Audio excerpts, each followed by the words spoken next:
It's the Black Real Estate Dialogue. Tune in. Tune in. Tune in. Tune in. How did that deal come together? Well, I was actually I'm always driving for dollars in my area, Highland. And I was riding up this street. I actually tried to buy this street of properties. It was actually 52 units 2 years ago, but some of the units were purchased. And so when I looked it up and I saw it was actually in limbo with the bank or whatever, I reached out to the banker. And I had a young lady who I was teaching how to wholesale, and I ended up helping her work the deal. Well, unfortunately, I took over the deal, and I was like, hey, I kind of, the street kind of grew on me, and because I started looking at the numbers, and I was like, well, hey, listen, what if we can negotiate this? What if we can negotiate this? And like Lamont say, the deal is only as good as the negotiation. And so, man, we worked up a deal where we paid 103,000 for 27 units. That's worth 2.6, 2.7 million, Wow. right? So, in negotiating that, how can you let something like that pass? So you got to snatch that, and you got to jump on that, and you got to make it worth your while. And so, like I say, one day we was just driving. It all started from driving for dollars. That's something that, that's a way that I always, would want to do it. To each his own. So it all started from driving for dollars. Definitely. Love it, man. And is it in condition where like all the properties eventually over time have to be fully rehabbed, or some of them in like okay condition? Like what's that look like? Um, we actually got, well, this building and two other buildings were pretty much, cosmetics, but I do things different. Hmm. I wow them, right? I try to bring them up, make them look real nice and modern. Add the can lights, the new windows, vinyl plank flooring, new drywall. I want to go in and make the property as new as possible to the point where when I leave out, I don't have to come back for at least the next 5 years. Right? You don't have to call me. Yeah.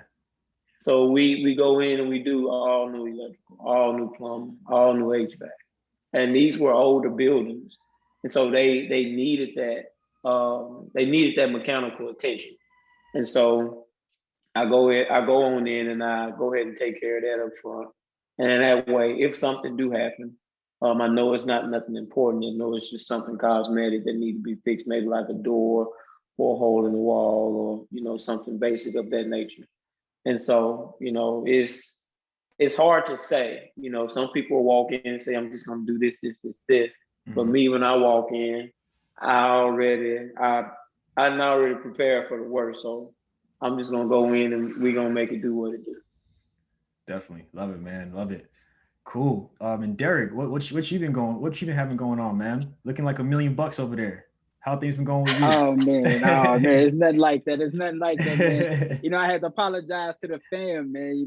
But I've been running, man. So I had a little scholarship that actually, man, all of us except Pierce on the line, we are with the Carroll High School. So just gave away a scholarship, man, which is something we annually do.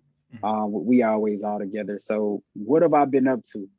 Well, you know me, man, just trying to get to it. One thing about me is I'm not hands-on. I would say I'm the least hands-on guy at the group. I spend more time in the clouds, man. And I never was afraid to say that from the beginning. Like I'm not nailing anything. I'm not hanging drywall.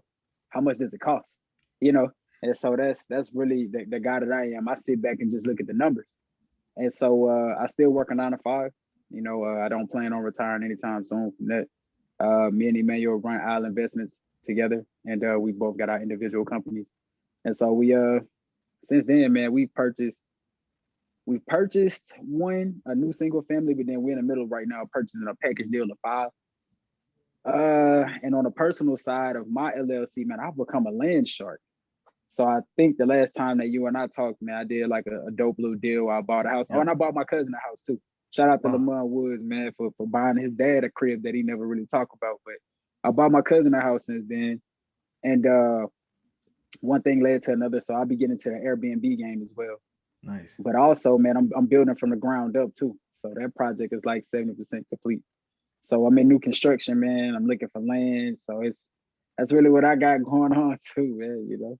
Man, it's crazy. I remember you mentioning at that time it was like very, very early. So it's amazing to hear Yeah. that it's like 70% done. So can you talk to us more about that project and just what it's gonna be in the end?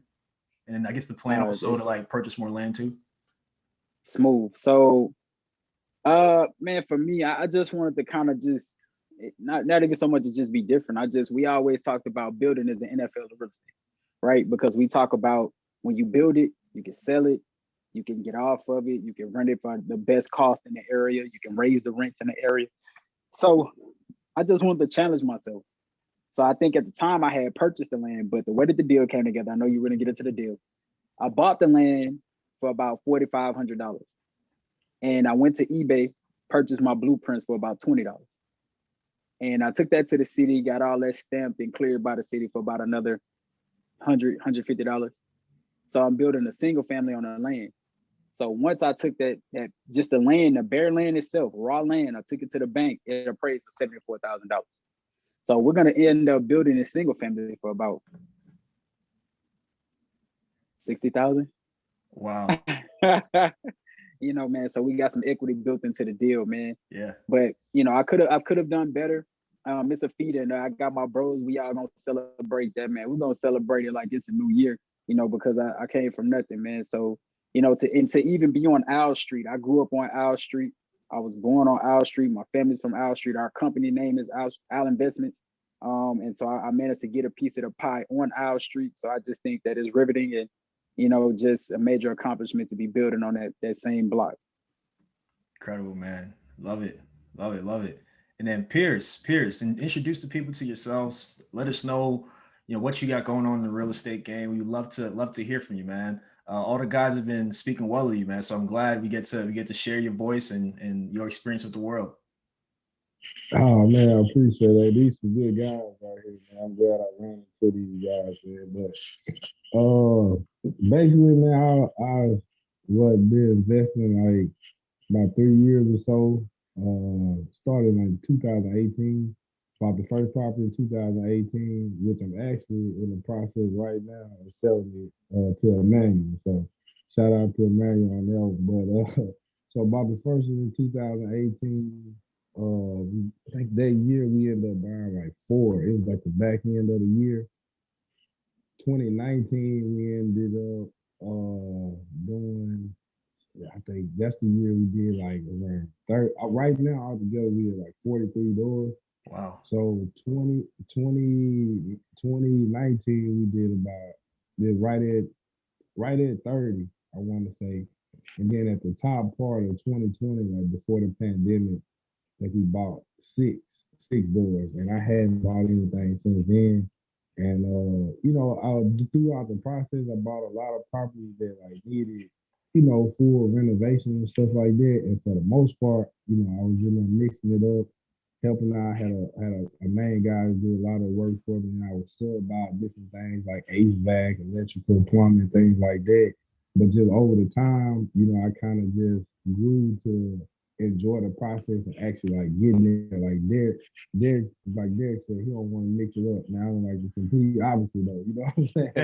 Like, I just left before we got on the call. Just left the property that we were renovating for somebody, and up under these houses built off the ground. So I'm crawling under there, rerunning pipes, plumbing. In the attic earlier yesterday, we were in the attic doing some duct work and everything. So I get in and I mix it up, man. And so like I said, right before the pandemic, we bought the six. That was around February. Hadn't bought anything since then, and it's kind of like my focus now for about the past year or so. It's just been kind of like trying to renovate a few of the properties that I have left to get up and running. And then also at the same time, we've been building up the construction company. So I've been slowly like building my team on that, building my skills on that. So it's been working out pretty good. did a couple. Pretty much everybody in here, probably besides Jeremy, because we're in a different market. At some point in time, we did a project for one of these guys. So I appreciate them for showing us love and support, and they're constantly like sending me references and different opportunities and everything. So I appreciate these guys for that.